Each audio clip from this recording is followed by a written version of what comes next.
returns in an NXT wrestling ring, that just makes it that much more special. But getting back to Cassius Ohno, I kind of noticed from like his previous years in NXT to current state right now, he definitely has gotten a lot more bulkier from what I've seen. Because I thought to myself, man, is this who Cassius Ohno is? I thought he was a little more, oh wow, he was actually skinnier back then. But it was kind of more, I guess, I wouldn't say like anorexic skinny, it's just more just skinny where it's like, oh wow, it's like Seth Rollins skinny right there. But then I see him now and it's like, oh, okay, he's a big man. But he's still got the moves. I think somebody was recording a matchup between him and Buddy Murphy. Why does this guy still have a job? His moveset was just still very crisp. It was still very good. His elbow shots to the face, oh my God. I was thinking, why is Buddy Murphy still have a head attached to his skull? And if we get, Shinsuke Nakamura versus Cassius Ohno, which would be awesome, why... I would be asking the question, how come both of their heads are still attached to their shoulders?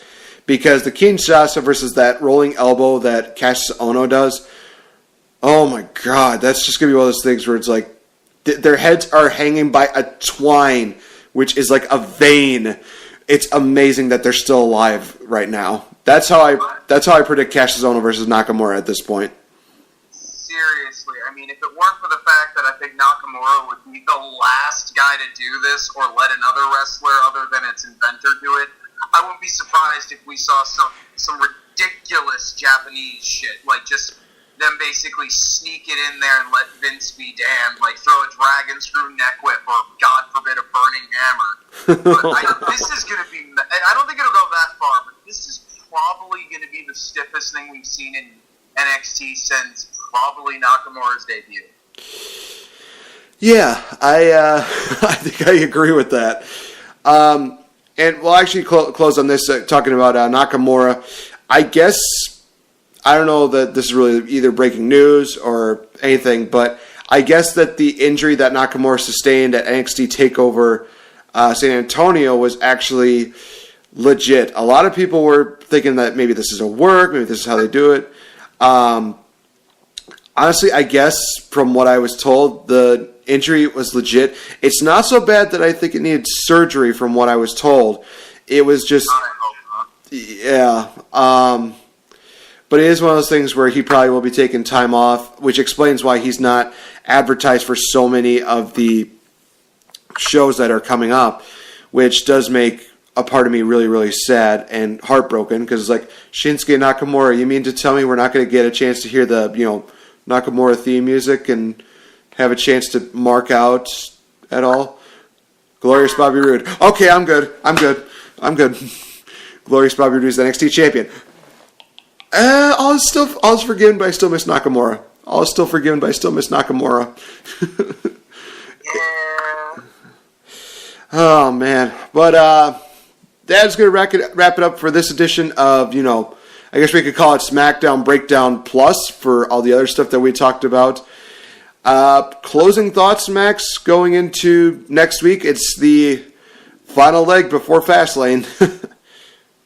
Oh, God. Well, first off, the only thing I have to say is this is both a prediction for something I think will happen, and also what I think needs to happen. All right. A lot of people are not going to like at least one part of it. Goldberg's going to beat Owens and take the title. He's going to beat him and take the title because Chris Jericho interferes. You spat in my face and ruined our friendship. I did all this for you and you threw me through a friggin' TV. Kiss your title goodbye. Now, I know a lot of people aren't going to like that. I get it. But I do think that it's raw. They're doing better, but I still don't think they're at the point where they could legitimately have Jericho interfere, have that fail, Owens goes over. The only way I could see Owens walking out with the title is if both Jericho and Lesnar interfere. That's the only way, but I don't think they're going to pull that. I think Owens and Jericho is going to be probably for the U.S. I think I could see that actually happening, knowing WWE's logic, because it's WWE and it's Raw. Yeah, well, we get to see a final confrontation between Kevin Owens and Goldberg next week, so that should be very interesting. I know that next week as well, I guess they're going to have a sit-down interview with Seth Rollins, so that'll be very interesting to see. The fact that it's in Green Bay, and we're probably going to miss it. I know. And Fastlane is in Milwaukee. Damn it, WWE, why are you throwing the middle finger in our faces? No, I shouldn't say it's WWE. I should say, Bills, why do you got to do this to us? Why? Right? Why you got to hate us? Food. All right, so again, guys, don't forget that tomorrow will be a special edition of What Did I Just Watch, covering so many different things, including review of the very negatively critically acclaimed 50 Shades Darker. So I think some people are probably going to be interested in hearing what I have to say about that. Next week, of course, will be Raw Reaction with myself and AJ. Hope next week will be the return of Smackdown Breakdown immediately after Smackdown. I will be, of course, hosting, and I know Max is going to be there. Spencer, we will see.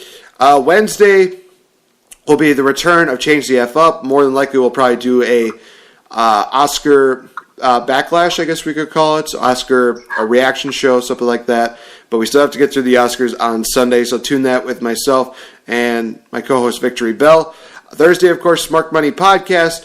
And Friday next week is the prediction show for Fastlane. It is Chris Lockman versus Spencer Hart. This will be amazing. It's going to be a slaughter. Spencer, you're done. You're done, son. You're going down. You're going downtown, son. Downtown on his boyfriend Apollo Crews.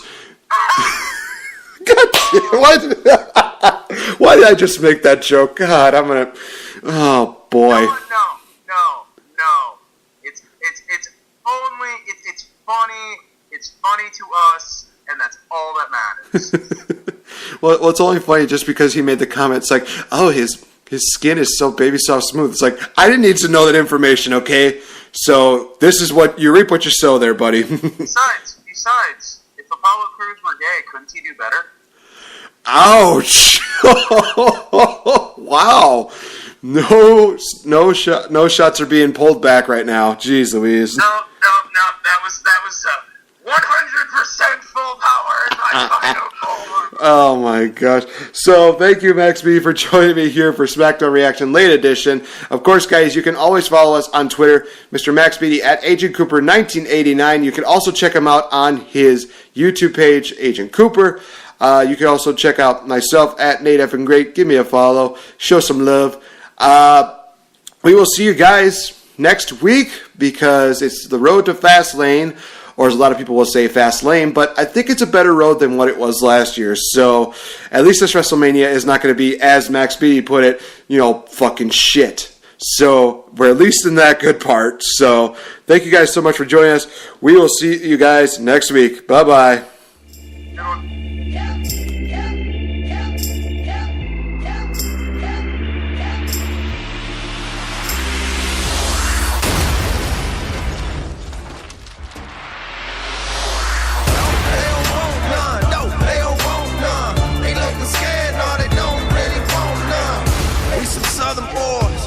Farmer strength. Ain't nobody man enough to feel the pain. And you could be next. You better give respect. Cause ain't nobody breaking this redneck.